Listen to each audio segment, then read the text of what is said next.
Welcome to my channel, my mysterious girl. The phone that took photos by itself. The night was quiet, too quiet, the kind of silence that makes every small sound feel louder than it should be. I was lying in bed scrolling through my phone, trying to fall asleep. Outside the window, the street was empty, and the faint light of a street lamp barely reached my room. After a while, my eyes started to feel heavy. I placed my phone on the table beside my bed and turned off the light. The room went dark, except for the soft glow of the digital clock. 2:47 a.m. I closed my eyes. A few minutes later, I finally fell asleep. Then suddenly, click. A sharp camera shutter sound broke the silence. My eyes opened immediately.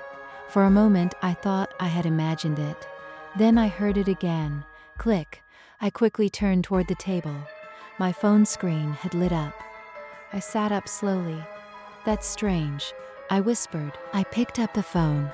The camera app was open, and there was a new photo in the gallery. But I hadn't touched the phone. I stared at the picture. It was a photo of my room. The bed, the window, the table. Everything looked normal. Except for one thing. In the far corner of the photo, there was a dark shape, a shadow. Standing near the wall, my heart started beating faster. I quickly looked toward the corner of the room. There was nothing there, just darkness. I looked back at the phone again. The shadow was clearly visible in the photo. Tall, thin, unnatural. I tried to laugh it off. Probably a lighting glitch. I told myself, maybe the camera captured some shadow from outside. Trying to calm down, I locked the phone and placed it back on the table. Then I lay down again. A few minutes passed. The room was silent again. Then suddenly, click.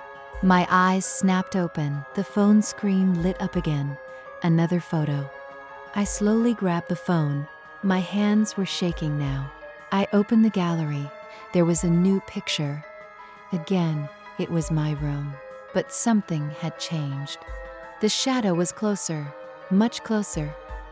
Now it was standing beside the door. I felt a cold chill run down my spine.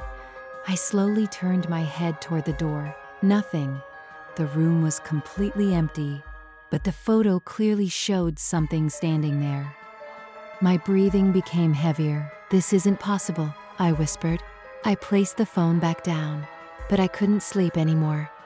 I kept staring at the phone, watching it, waiting. Minutes passed.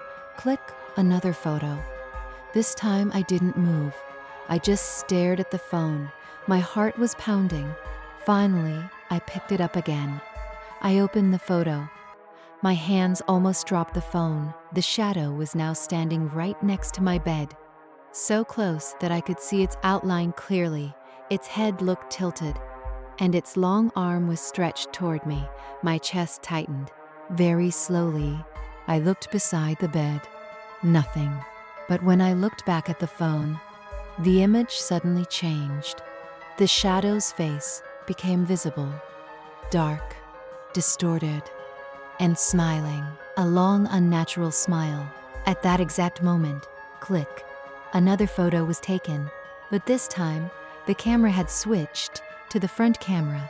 I froze. The screen showed my own face staring at the phone in terror. But behind me, standing directly over my shoulder, was the same tall shadow. My blood turned cold. I turned around instantly, but there was nothing there. The room was empty. I looked back at the phone again. The photo was still on the screen. The shadow was clearly visible behind me, smiling. Then suddenly, the phone vibrated. A notification appeared on the screen. It wasn't from any app. It was just a message, written in plain text. "Look behind you." My hands started shaking. I slowly turned my head. The room was dark, silent, empty. I looked back at the phone again. Another message appeared, slowly typing itself. Too late. Before I could react, I heard something move behind me. a slow breathing sound right next to my ear. And then my phone took one final photo. Click. But this time, the photo showed the bed, the empty room, and my phone lying on the floor, as if someone else was now holding the camera.